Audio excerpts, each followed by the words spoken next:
Hello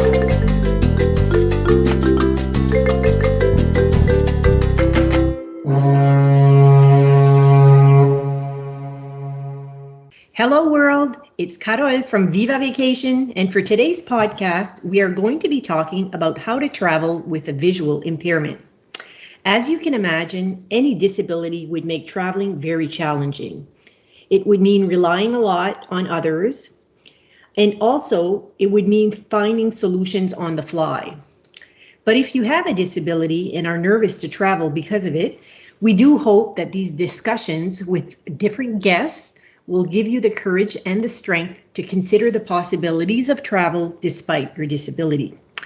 So today, I'm joined by Eric, who has traveled extensively despite his visual impairment. Hi, Eric. How are you doing? Good morning, Carole. I'm doing well, thank you. And thanks for inviting me to share my travel experience with you guys. It's a pleasure to have you. So to get us started, Eric, perhaps you could start by telling us a little bit about yourself and your disability. Absolutely. I am originally from New Brunswick. I'm an avid traveler, as you said, and I suffer from a visual impairment. It's called retinitis pigmentosa, also commonly referred to as RP. And this disease is a degeneration of the retina in the eye. And I've been impacted by this disease most of my life. It started at a very young age. Initially, the impact was mostly my night vision. I had trouble seeing at night.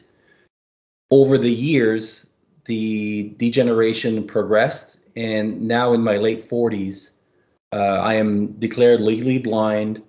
My central vision, best corrected vision, is 2200, and the widest field of vision that I currently have is only 3 to 4 degrees.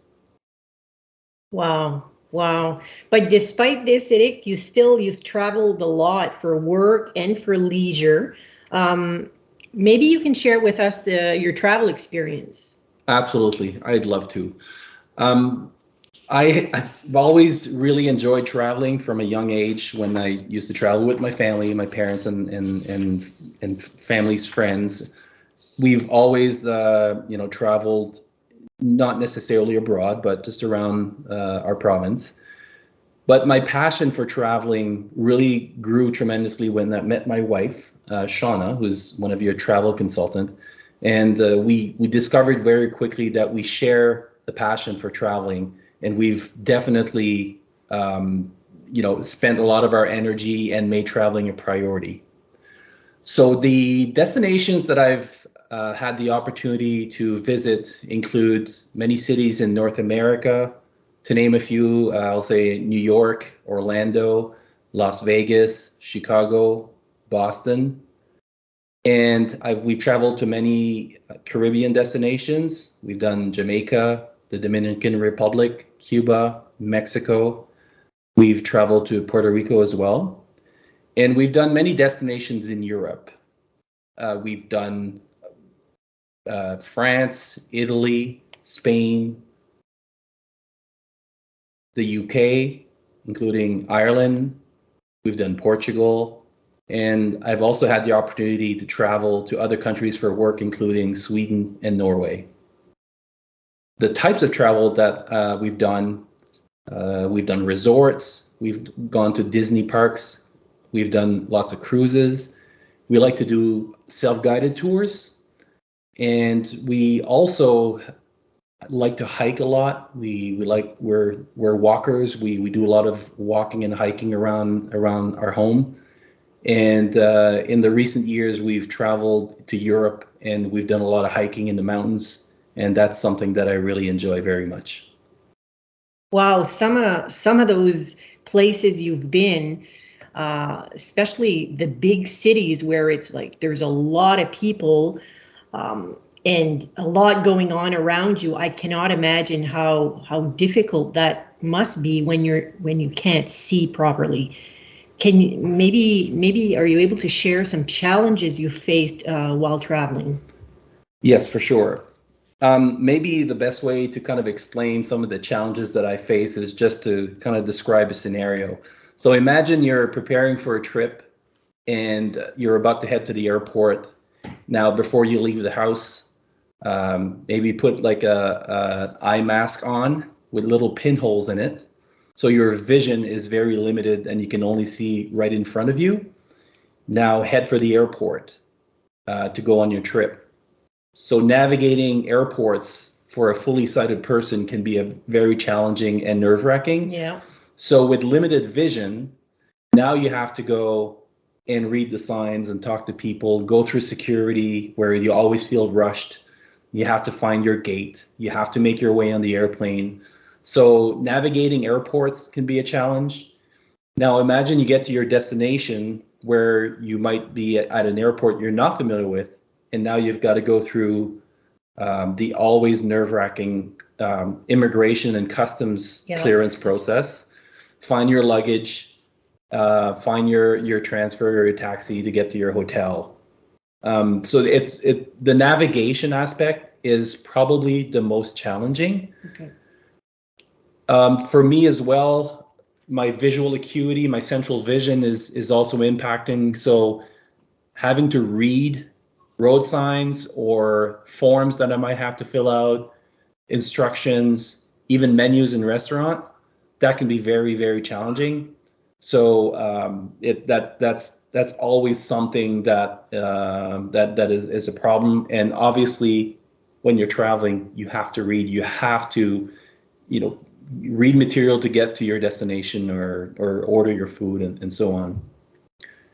And sometimes in a different language, which absolutely, and that's a challenge for anybody, regardless of your vision. Yeah. But absolutely, especially in a different language. And sometimes you could read a sign and it's in a different language, but you can kind of make out what it means by just Right. if it's the same alphabet. So Right. Yeah, absolutely, the language aspect is certainly a challenge. Okay. So this morning you've brought some tools with you and you've showed me how they work. Yes. And so are you able to share with the listeners some of the tools you do use when you travel to help? Absolutely.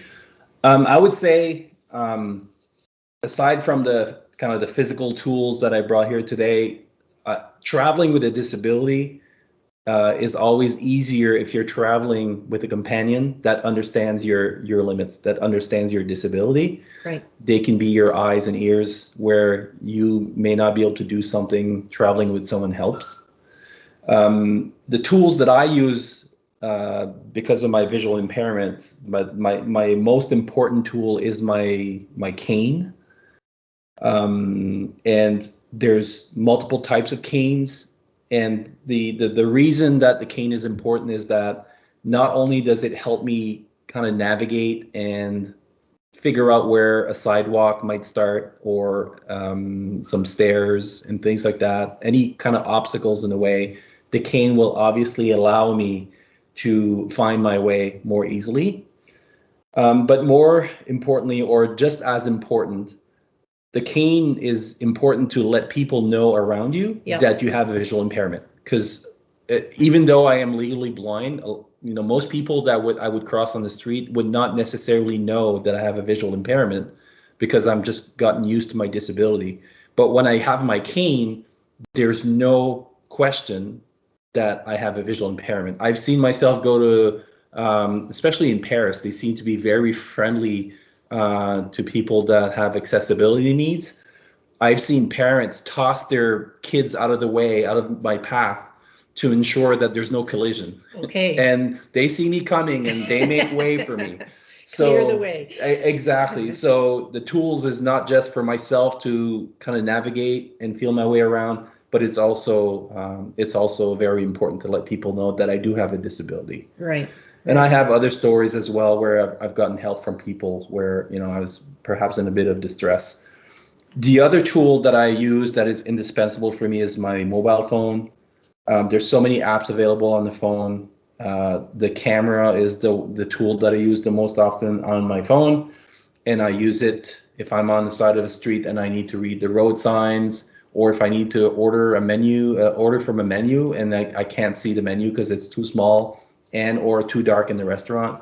I use the camera. It brightens up everything. It lightens the room, and it's a tool that for me is a must-have. So you explained to me that you often will take a picture of something, and then you're on your phone, you're able to adjust the lighting, but also you're able to zoom in on it. Exactly. Okay. The zoom features are very important because it allows me to, make some writing a lot bigger that I would otherwise not be able to read. Okay. Wow. So there are people listening who have a similar disability as you and would love to travel but are hesitant because let's face it, it does add some challenges when you're traveling to have that disability. So do you have any other advice or tips for others and maybe in the same situation?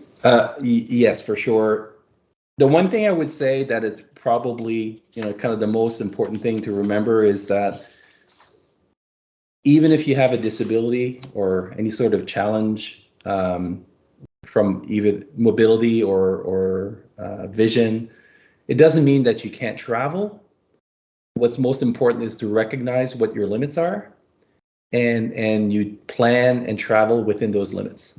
So obviously, I know that I have a visual impairment, so I'm not going to go on a trip in Daytona and get in a race car and do a few laps around the track.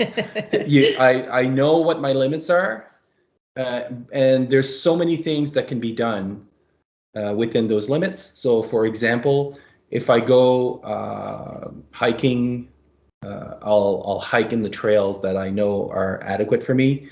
If I'm going in a city and it's really dark, I'll rely on my tools. I'll slow down. So it's really about adapting your trip to what your abilities are. And yeah. I would say that's probably the most important thing to remember. Yeah. You also talked to me earlier about the role that CNIB has played in your life, and I think some of the things they've recommended have been extremely useful for you. So can you share maybe a bit about that? Yes, absolutely. This is very important. In my case, my vision impairment started at a young age, and initially it took a while for me to even get diagnosed. I was only diagnosed when I was 18, and I was able to function without any tools or any special kind of methods and things like that. But there are organizations out there like the CNIB, and the CNIB can definitely help and put you in touch with some specialists whose whole career is to actually help you with your impairment, provide you some tools, some methods, and overcome some of the challenges that come with your disability. So I definitely been able to get a lot of good insight from the folks at the CNIB and organizations associated with them. And I would encourage anybody that want to travel or explore adventures or travel adventures. Why not reach out to the CNIB and get the help from these folks so that you feel more equipped and more confident traveling. Yeah. Yeah. Or sure. Even reach out just to somebody like you who's done it. Absolutely. And I've been fortunate to, in my case, my vision loss started at a young age, but the symptoms were quite mild initially. And I've over the years, I've just gotten used to my disability and I've adapted along the way. Certainly there's probably some folks that have lost their vision in a shorter time span, and it may be more difficult for these folks to function. But like I said, there are specialists out there that can help. Yeah, absolutely. So what has been your favorite trip so far? There's so many, and I can't just name one, so I'm going to cheat and name two. That's fair. So I would say probably the most rewarding trip that I've done is probably hiking in the Alps. Wow. 2 separate trips. One hiking trip in Switzerland, in the Berner Oberland Valley, and the other trip was in France, in the French Alps, in Chamonix, which is a town just at the base of Mont Blanc. How to describe it? When I first mentioned to my family and my friends that we were going hiking in the Alps, I can tell you that my announcement was met with a lot of raised eyebrows. Some said, are you not afraid of walking off the mountain, or are you not concerned about the ruggedness of the terrain? It was a concern, and every time I plan a trip, I'm always a bit anxious, and what is it really going to be like? Yep. One thing that with my wife being a travel agent, she obviously loves to do research. There's so much out there in terms of material that you can research ahead of time, and we did our research, and we knew that there were some trails that were accessible. Okay. So we did go. It was the trip of a lifetime, or trips of a lifetime, and there's no words to describe the feeling of making your way up a mountain. Yeah. And just standing there and taking in the views. And we're talking probably some of the highest peaks in the world. Just to be up there, the sensation is amazing. And it doesn't matter what effort it took to get there. And probably getting up there with an impairment, the end result is probably even more rewarding. Absolutely. Yeah. And there were a lot of trails accessible to me, and don't get me wrong, it was treacherous in some spots. We did a hiking trail that was supposed to take around 3 hours. It took us 5 hours, and I did trip and fall. There were rocks in the path that I did not see because they were outside of my field of vision. You get back up and you keep going, and those moments don't take away from the feeling that you get when you're sitting on a rock and just taking in the views and the fresh air. Yeah. Truly, truly amazing. And I'm looking forward to our next hiking trip because it's a feeling like no other. Absolutely. So in those types of trips, do you go with an adapted cane? Is it the same cane you would use normally, or? So it really depends. If we're doing a trail that is very kind of flat, and there's not a whole lot of obstacles. Like in Switzerland, there were some trails that, we were hiking in the mountains and the trail was wide. And at some point, there was a vehicle that came and drove on the same trail that we were hiking.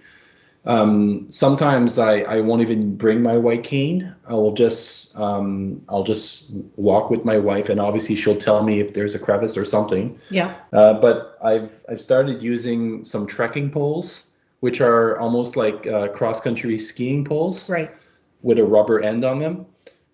So that helps me kind of keep my balance. And if there's anything that makes me trip or something like that, then I'll just adjust right away with my trekking poles. Okay. So I don't bring my white cane with me everywhere. It really depends on the nature of the trail. But I always have my trusty tools close to me so that if I need my cane, then it's right there and I use it. Yeah. Yes. Okay. Very interesting. So I know you guys are always on the go. So what's the next adventure? Yes. So this summer, we have a trip planned, my wife and I. We're going to Europe. We're going to spend 7 days in Italy. We're going to visit Venice, Florence, and Rome. Very excited about going back to Italy. It's a country the food is phenomenal, the views are beautiful, and it's the type of country that you just go and take it easy and relax and really let the culture soak in. So we're going to do that for 7 days, and then we hop on a cruise, and we do a 7-day cruise, one stop in Naples and in Rome, or in Italy, I should say. And then we have 2 ports of call in Turkey, including Istanbul. Then we're doing a couple of Greek islands, and we end in Athens, where we're going to be spending our 25th anniversary together. Wow, that's wonderful. It is. We're looking forward to that. And we've done a lot of research on some romantic restaurants and so on. So we're very excited about that. And then the next morning, I fly back to Canada alone. And my wife is going to stay in Europe for a while longer, so she's doing another trip. So I'm going to be flying back from the Athens airport on my own. I'll be honest, I'm a bit nervous about it. I've never been to the Athens airport, and I don't speak the language. Right. But I know I'll be fine. I've done it many times before. Traveling through airports that I'm not familiar with, including doing it alone. So I know everything will be fine, and I'm looking forward to the trip. Yeah. Well, based on our conversation this morning, I'm also sure you're going to be fine. Just fine. Absolutely. Well, that is the end of our podcast today. And I'll be the first one to say that I've learned a lot from our conversation today, Eric. And from the bottom of my heart, I thank you for sharing your experiences and your story. Thank you for having me. We hope that this will inspire others who have a passion for travel to think of the possibilities and not just about the challenges. Until next time, Viva Vacation!